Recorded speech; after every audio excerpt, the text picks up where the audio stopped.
Continuando con la programación del día de hoy, vamos a ver la siguiente presentación. Tenemos como ponente a Kevin David Farinango Sinilin con el tema La importancia de la autoeducación y persistencia en el camino a la ciencia de datos. La ciencia de datos en la actualidad es una de las ofertas laborales más demandadas de la época, pero aprender esta ciencia es un largo camino de montañas, retos y habilidades que se deben superar o adquirir. No está solo en este mundo y no todo es perfecto, pero nuestro oponente les compartirá la ruta para que no te abrumes y llegues a tu meta final y a ser un científico de datos. Nuestro amigo Kevin tiene experiencia en varios proyectos fuera y dentro de nuestro país, Ecuador. Las principales actividades que ha realizado son de limpieza de datos, preprocesado, aplicaciones de modelos IA para distintas industrias como el marketing, NLP y apoyo a la creación de modelos matemáticos y su implementación en la nube. Sin más que decir, les dejo con nuestro amigo Kevin David para su presentación. Adelante. ¿Qué tal? Bueno, muchas gracias por la presentación y bueno, vamos a empezar aprovechando este corto tiempo. Esta charla se creó para 1 hora y vamos a tratar de darle en media hora lo más resumida posible, ¿ok? Bueno, siempre me gusta empezar con una frase o una frase motivadora en mis charlas y esta es, bueno, ya se han de imaginar, las personas que han visto Dragon Ball ya se han de imaginar por dónde vamos y esta frase fue de desmotivaciones.es. Sea cual sea el largo del camino, nada me impedirá recorrerlo, ya que solo el que lo recorre sabrá las sorpresas que le aguardan al final. La autoeducación en el camino de la serpiente o también la ciencia de los datos. Muchas gracias, soy su expositor el día de hoy. Ahí tienen mis datos de contacto para que me puedan contactar sin ningún problema.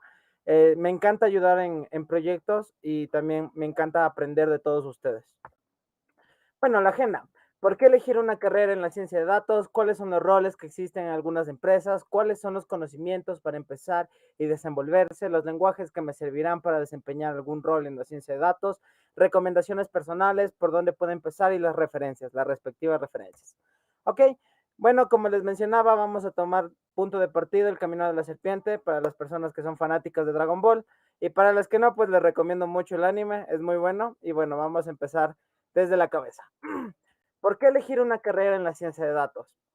Nuestros compañeros de Harvard la llamaron en el 2013 la ciencia de datos el trabajo más atractivo del siglo XXI. Vamos a comprobar si esto en realidad sucedió.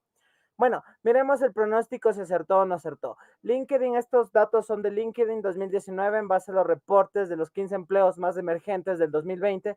4 empleos son directamente relacionados con la ciencia de datos. Tenemos a especialista en inteligencia artificial con un crecimiento del 76%, científico de datos con un crecimiento del 47%, desarrollador de Big Data, crecimiento del 45%, y el ingeniero de datos, crecimiento del 44%. Como podemos ver, los pronósticos de nuestros compañeros de Harvard aceptaron y bueno, también conocida la ciencia de datos, los científicos de datos o todos los roles desempeñados con la ciencia de datos son como nos decían, los, los trabajos más atractivos del siglo XXI. Bien, los salarios del país, tamaño de la empresa, giro de negocio, poder de negociación de los trabajadores, pero en todos los casos los sueldos son competitivos. Los sueldos o los roles que están dentro de la ciencia de datos o lo que está relacionado con los datos son de los mejores roles pagados del área de TI.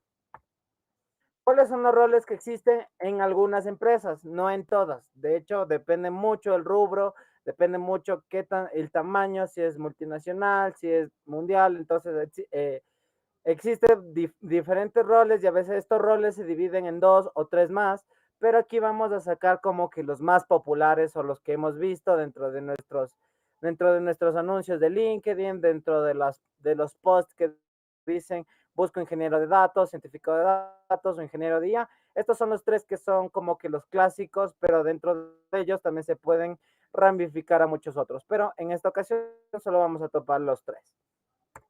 Ok, el ingeniero de datos, encargado de obtener, depurar y preparar los datos para su explotación, encargado de asegurarse de definir e implementar un flujo de datos desde su origen hasta su explotación de una forma controlada y automatizada. Los principales lenguajes que utiliza el ingeniero de datos son Java, C++, Python y Ruby.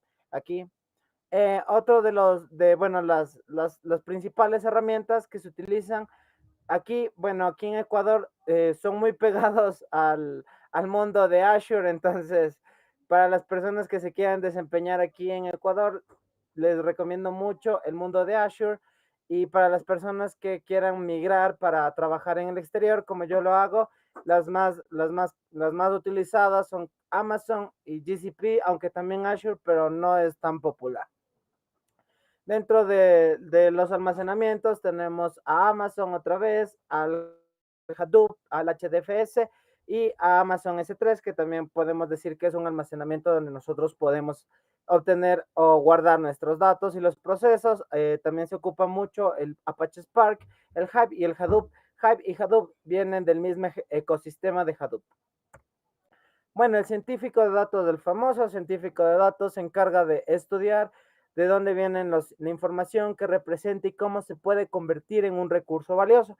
Digamos que él es tomando la anécdota de la cancha de fútbol, me corrigen porque yo no soy muy fanático del fútbol. Digamos que el data engineer o el ingeniero de los datos coge el balón hasta la media cancha, la pasa al científico de datos, donde él prepara todos los datos, lo pasa al científico de datos y él empieza a explorar y a explotar, a buscar los patrones, a buscar los distintos modelos que se puede ocupar. También tengo que aclarar mucho, los datos tienen su propia naturaleza y cada naturaleza tiene su propia forma de explotación. Existe la estadística bayesiana, la estadística inferencial, tenemos las series temporales y la matemática avanzada, que estos son los mecanismos que nosotros utilizamos para explotar los datos.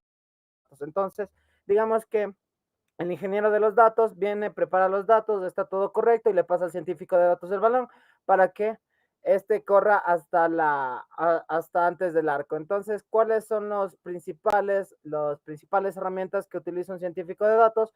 Pues aquí vemos Hive, el de Spark, el HDFS, que también es ecosistema de Hadoop. También los científicos de datos nos gusta mucho Jupyter Notebook, nos gusta ver las celdas, cada uno cómo se maneja y cómo se puede explorar de forma tan simple el código que estamos creando.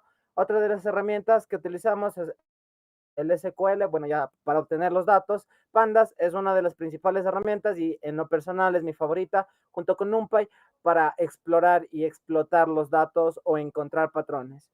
Tenemos también otro lenguaje como R, como Python. Tenemos librerías como TensorFlow, como Scikit-learn.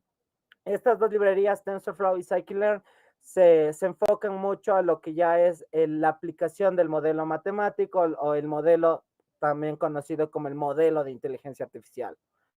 Entonces, vamos a continuar. El de Machine Learning, el ingeniero IA, es el que ya mete el gol. Entonces, entre sus funciones está la de desarrollar programas de IA, investigar las aplicaciones de la IA, orientar acerca del alcance y potencial de la IA. El ingeniero de la inteligencia artificial es el netamente encargado en base a los resultados que encontraron sus dos pares anteriores. El ingeniero de datos y el científico de datos preparan los datos, le dan todos los recursos necesarios. El científico de datos le dice, mira, este es un problema estocástico y debemos resolverlo con las herramientas para resolver problemas estocásticos. Entonces el ingeniero de IA dice, mira, para resolver los problemas estocásticos tenemos estos modelos y vamos a ver cuáles modelos se ajustan o qué otro camino se debe tomar para llegar a la meta que es, ya depende mucho en realidad de la empresa, el objetivo, lo que se plantee, pero estos son los tres principales roles que existen. Las principales herramientas que utiliza un ingeniero de IA es Keras, TensorFlow, Coffee2, Scikit-learn, Thanos, MXNet, CNTK, Google AutoML y otros. Bueno, los dos últimos dos ya no los conozco, los demás sí los he conocido y los he manejado. ¿Cuáles son las principales herramientas que se utilizan aquí en Ecuador? Pues les recomiendo mucho utilizar Scikit-learn y también tiene mucha acogida el TensorFlow. Para afuera, Keras y TensorFlow son uno de los mejores, de los más utilizados. ¿Ok? Entonces, bueno, ya con esto llegamos a la mitad del camino de la serpiente. ¿Cuáles son los conocimientos que debemos empezar para poder desenvolvernos. Depende mucho del rol al cual queremos desempeñar, los conocimientos necesarios para hacerlo, pero si quieren podemos desempeñar cualquier rol de los antes mencionados. Vamos a desagregarlos uno a uno y vamos a ver las habilidades que por lo menos se necesitarían. Habilidades técnicas, API REST, GraphQL, extracción de la base de datos, SQL, no SQL, ya hay todo un ecosistema para los SQL, los no SQL, y bueno, ahí tienes un largo camino que recorrer si todavía no tienes los conocimientos para manejar bases de datos no SQL, pues ahí tienen los de grafos, ahí tienen los de documentos, los que están almacenamientos en caché, los que son de streaming. Entonces ahí tienes ya un largo camino. La ciencia exacta, lo que recomiendo mucho son las matemáticas, las estadísticas, mucha imaginación. Recordemos que a veces hay problemas que debemos resolver y sin embargo esos problemas todavía no están documentados o nadie ha hecho una investigación de esas, así que te las va a tocar apañarte a ti solito, saber cómo puedes atacar ese problema que tal vez nadie se le está preguntando, tal vez se le están preguntando, pero nadie puso pública los resultados que la otra persona o la otra organización encontró. Entonces, te las va a tocar apañar a ti solita para responder algunas preguntas que muchas personas no se las hacen, no se las hicieron, o si se les hicieron, esa información es clasificada. Conocimiento del negocio y creación de presentación de reportes no sirve de nada si tú hayas creado el modelo perfecto, el que encajó, el que tuvo un 98 de accuracy. Si tú no sabes cómo transmitir esto a los tomadores de decisiones o cómo transmitir esto a las personas que van a ocupar ese modelo, ese proceso, ese flujo. Entonces, Roma no se hizo en un día. Les dejo esa reflexión. Eso no es todo, dejamos a un lado las habilidades blandas, duras y otros aspectos como los idiomas. En los idiomas tengo que recalcar, es muy importante saber inglés, no dominarlo. Si ya sabes leer, pues ya vas a tener un gran pie, pero si lo dominas mucho mejor. En un plus para algo que ya es evidente el inglés, no vine a decirles lo más obvio, sino en un plus les recomiendo utilizar aprender el chino y aprender el ruso porque ellos tienen los chinos son uno de los idiomas en los que más estudios sobre inteligencia artificial se realiza, y pues los rusos son unos locos en matemáticas y a- vas a tener mucho plus cuando tú sepas ruso y necesites preguntar algún paper matemático. Entonces, la mayoría de las mates súper interesantes están en ruso. Entonces te recomiendo esos tres: el inglés, el chino y el ruso. Ok, tranquilo, Ned, piensa en la Biblia, no lo vas a aprender todo en un día, eso está más que claro. Esta charla solo es una pequeña charla para darles una pequeña luz sobre todo el camino extenso, y también por eso el del camino de la serpiente, para las personas que vieron, es muy largo cuando se ven el anime. Esto es lo mismo. Entonces, antes de empezar, debes crear tu propia ruta. Busca un proyecto personal o piensa en qué industria te gustaría trabajar. Con eso recordamos mucho qué temas de estudios puedes atacar. ¿Ok? Por ejemplo, si queremos trabajar en la banca, de seguro toparás temas de econometría, series temporales. Y bueno, ataca una área a la vez. El conocimiento es horizontal. Primero ataca un conocimiento horizontal y luego ataca a un conocimiento vertical. ¿Qué es lo que quiero decir? Esto es una recomendación personal. Estudia un poco de todas las áreas a las que quieras llegar. Por ejemplo, si tú quieres ser un especialista de ingeniero de datos que se especialice en bases de datos documentales, entonces primero estudia cómo extraerlos, cuáles son las mejores políticas o los mejores procesos para la extracción, para optimizar el proceso. Luego ven dónde lo puedes aplicar y luego vas a ir poco a poco creando un conocimiento horizontal. Y una vez que ya llegues a todo el stack que tú quieres manejar, pues vas a profundizar en cada una de las herramientas que tú ya elegiste. Entonces, eso es un conocimiento horizontal. Posteriormente a eso, obligatoriamente tienes que llegar a un conocimiento vertical en lo que tú, por ejemplo, si quieres saber todo lo que es las documentales, ya ahí vas a estudiar a fondo lo que es un Mongo, lo que es DynamoDB, entonces ahí vas a ver cuáles son los pros, los contras de hacer un query, cuáles son los contras de hacer un query mal, o cuál es la forma más optimizada de escarbar en los 10 millones de documentos que tienes. Entonces, otra de las recomendaciones personales es tener un conocimiento horizontal y luego poco a poco ir profundizando en cada una de las herramientas que tú ya elegiste. Ok, toma las bases que ya tienes o repásalas. No es necesario empezar de cero nuevamente. Evitarás aburrirte en tu proceso de aprendizaje. Hasta una autoevaluación repasa únicamente los temas que necesites reforzar. Imagínense si a mí me tocara empezar de nuevo el camino, no me voy a ponerme a estudiar cómo sumar y restar. Ya por lo menos ya de tener un poco más de conocimiento que las matemáticas básicas, y pues si no tienes ese conocimiento de las matemáticas básicas, no te preocupes, aprender y a sumar lo vas a encontrar en YouTube. Los demás temas de las matemáticas básicas para arriba también lo vas a poder encontrar en YouTube, entonces vas a tener siempre un apoyo, en este caso tecnológico, para que tú puedas empezar desde el punto de partida que tú necesites. No puedes, también es otra recomendación personal, no porque mi amigo Pepito Pérez ya está en ecuaciones diferenciales, yo voy a saltar todo la matemática necesaria para llegar allá, solo porque le quiero ganar o solo porque quiero estar a su nivel. Debemos recordar que cada persona es diferente y debemos recordar y tener muy en cuenta que cada persona estudia a un ritmo diferente y su aprendizaje es de igual forma, diferente. Entonces, no te pongas a estudiar lo básico si ya lo conoces, y tampoco no te pongas a estudiar temas muy avanzados si todavía no los dominas. Entonces, esa también es otra pequeña recomendación. Sé constante con tu ruta de aprendizaje. En lo personal me ayuda a tomar dos o tres temas para estudiarlos en el mes. No tomes 20 o 30 porque llegas a un punto en el que tienes tantos temas que aprendiste uno y olvidaste los otros 5 que estabas estudiando. No tendrás tiempo para atacar todos al mismo tiempo. No tendrás tiempo si coges 20 temas, 30 temas, tal vez uno diario y no aprendiste nada.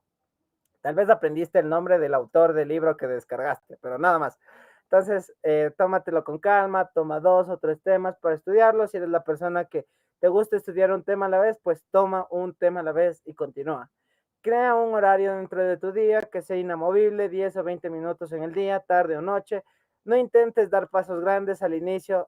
Por ejemplo, no vas a decir, voy a estudiar 2 horas del tema X. Si estás creando recién una costumbre, debes empezar de a poco. Como decían, Roma no se crea en un día. Bueno, no está de más mencionar las diferentes plataformas que existen para aprender en línea. Hay Data Science, Coursera, Myriadax, Udemy, YouTube y edX, entre muchas otras. Las plataformas online existen para todas las personas y todos los alcances de los bolsillos. Existen gratis, YouTube, existe Udemy, existen muy buenos cursos de 40 horas que cuestan $10. Creería que ese es un regalo, tener una persona que está hablando 40 horas de un mismo tema y que el curso te cueste $10, para mí en realidad es un regalo.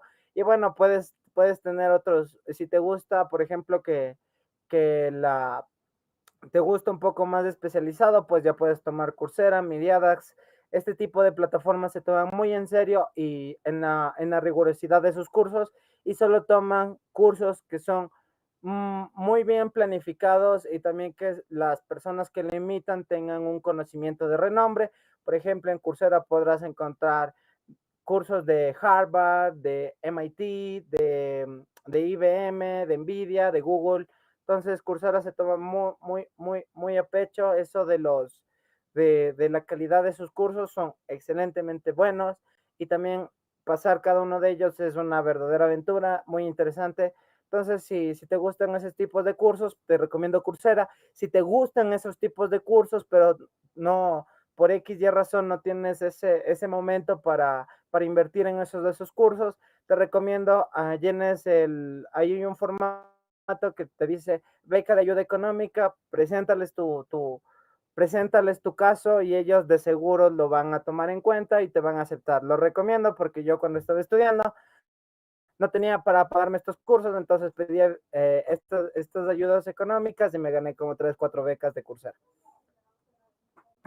Entonces, no descansan, no te quemes, el conocimiento no se va a ir a ningún lado. no siempre el que va más deprisa llega primero. Ok, presentamos unas posibles rutas para los roles antes mencionados.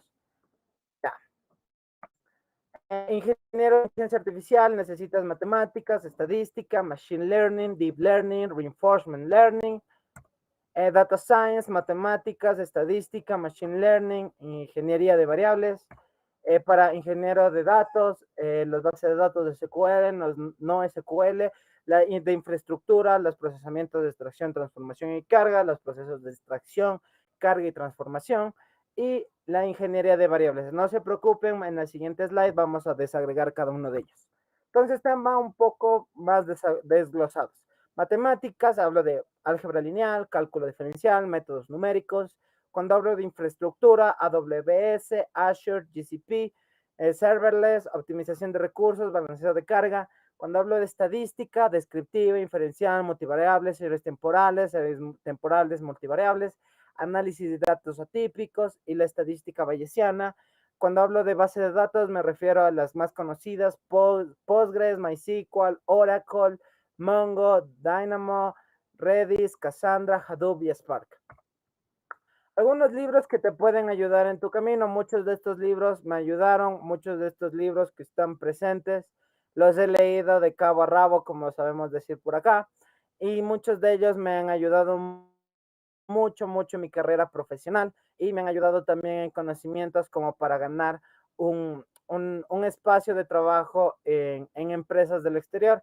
No me he presentado, pues yo trabajo con empresas del exterior, trabajando como científico de datos e ingeniero de datos. Entonces, les recomiendo estos libros: Dama, Pandas, Microsoft, Power BI, Introducción a la Estadística, Econometría, Inteligencia Artificial, el Reinforcement Learning, cómo hacer procesamiento del lenguaje natural con Python, el Deep Learning con TensorFlow y Keras, y existen muchos más, pero estos los que les pongo en el presente me han ayudado muchísimo en mi carrera, tanto como profesional como educativa. Bueno, y aprovechando esto, también les recomiendo mucho utilizar el Free Pack, donde cada cierto tiempo, creo que cada 2 semanas o cada mes, sacan un libro en el que tú lo puedes descargar totalmente gratis para que tú lo puedas estudiar. Entonces, por motivos de copyright, no les puedo decir las distintas páginas que se pueden utilizar para descargar tipos que tienen, libros que tienen autoría, pero les puedo decir que sí existen. Por motivos de copyright, para que Fliss Loja no me voten, les puedo decir que sí existen, pero por estos motivos no les puedo decir cuáles son, pero que existen, existen. Ok, temas contradictorios. Los lenguajes que se servirían para desempeñar algún rol en la ciencia de datos. Como científico de datos no tengo un bando. Uso la herramienta que se adapta a mis necesidades, y si ninguna se adapta, aprendo una nueva. No es que me voy a casar con Python, no es que me voy a casar con R, no es que me voy a casar con Java, no es que me voy a casar con JavaScript. Simplemente el lenguaje de programación es una mera herramienta. Es como si no te sirve utilizar estás botando una pared, si no te sirve utilizar un martillo, pues utilizas un combo y listo, se acabó. Tienes que aprender a manejar el combo. Entonces, es igual los lenguajes de programación, sea Python, sea R, JavaScript, PHP, lo que sea, siguen siendo una mera herramienta para lo que tú necesitas.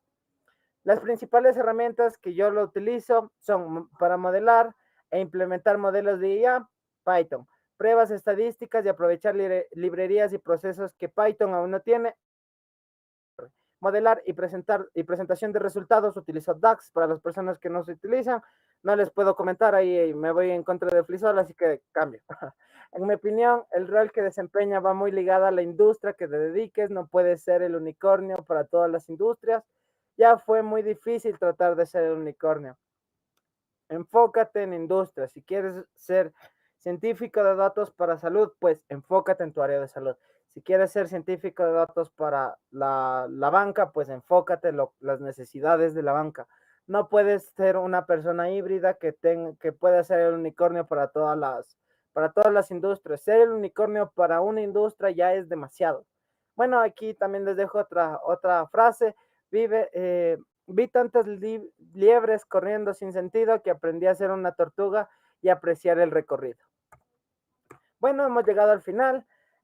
Recomendaciones personales, no vas a conocer todo a profundidad y debes apoyarte en la gente que sabe un poco más. Recordemos que nosotros no lo sabemos todo. Opción es apoyar en este tipo de eventos. Yo recomiendo muchísimo apoyar a las demás personas, apoyar a las personas que saben menos que tú. Recuerda que tú también fuiste uno de los que no supiste y alguien te enseñó. Y pues si alguien no te enseñó, pues ayuda, no seas mala gente y ayuda a entender ese tema que nadie te ayuda a entender a ti. Me gusta llamarlo la cadena de favores, es otra de recomendaciones personales. Es muy probable que si tú haces un favor, ese favor te devuelva la misma persona aún ha llegado a ella. Es importante porque sacas de apuro a una persona y esta otra persona te saca de apuros a ti. Eso te ayudará a crecer como profesional y también en tu networking. Únete a proyectos open source. La mejor forma de aprender es haciendo. Yo soy de las personas de que necesitas estar donde las papas queman para saber en realidad de qué estás hecho. El enfrentarse a los problemas es la mejor forma de adquirir experiencia y aprender diferentes caminos para solucionar un problema. Busca proyectos y actividades en las comunidades. Yo, de hecho, recomiendo muchísimo de estas. En las comunidades empecé a sacar mis primeros proyectos fuera de mi país y recomiendo comunidades, sea de Telegram, Discord, Facebook ¿cómo se llama? Signal, etcétera. Aprovecha estas comunidades. Siempre hay personas buscando freelance o también hay personas que están atascadas y tal vez puedas ayudarle y echarles una mano. Enseñar es aprender dos veces, este es mi lema. No necesitas ser el mega experto para poder transmitir tu conocimiento. Es muy subestimado el enseñar, pero cuando lo experimentas percibirás el cambio. Lo recomiendo muchísimo para las personas que todavía no se atreven a dar el siguiente paso, a compartir sus conocimientos. Les recomiendo mucho porque cuando ustedes enseñan, aprenden dos veces y no lo puedo explicar con palabras, simplemente les puedo recomendar y cuando ya lo experimenten verán que es un cambio brutal hasta de mentalidad. Bueno, ¿por dónde puedo empezar? Aquí ya tienes muchos del networking, los open source, las librerías, hay otras fuentes o otras páginas como el Kaggle que te dotan de datos, te dotan de competencias que incluso si ganas de esas competencias, pues ganas la mínima que yo he visto es de $10,000. Entonces ahí también hay otra inyección de motivación. Bueno, con esto creo que sí he hecho lo justo. Mi charla ha terminado, pero tu entrenamiento recién ha comenzado. Muchos éxitos en la carrera de la ciencia de datos y no me voy sin más ni menos con otra frase. Yo soy el señor de las frases. Cuanto más aprendas, vas a sentir que más cosas que desconoces. Entonces, no te preocupes, si llegas a este punto es normal. Y bueno, las referencias, les respeto referencias para mi LinkedIn, mi YouTube y mis contactos para que ustedes me puedan hacer cualquier pregunta o sería totalmente un honor tenerles en mi red de contactos de LinkedIn. En mi YouTube subo videos referente a temas como cómo resolver libros para científicos de datos, resolver problemas, he presentado proyectos, entonces en YouTube vas a encontrar un poco sobre digamos, mi portafolio de alguna forma. Con esto termino la charla, agradezco mucho la participación de todos ustedes y sé que es pesado estar en una charla a la 1 de la tarde cuando ya da hambre. Ok, con esto cierro, agradezco al Flisol por haberme invitado y quedo a sus órdenes. Excelente, David. Muy divertida tu presentación. Los temas tratados fueron muy interesantes y creo que es una muy buena guía de inicialización para las ciencias de datos. Muchísimas gracias por participar en el FLISOL Loja 2022. Esperamos que tenerte en otras ediciones. Muchísimos éxitos en tu carrera y nos vemos. Pases Chao, bien. hasta luego, un saludo, fuerte abrazo.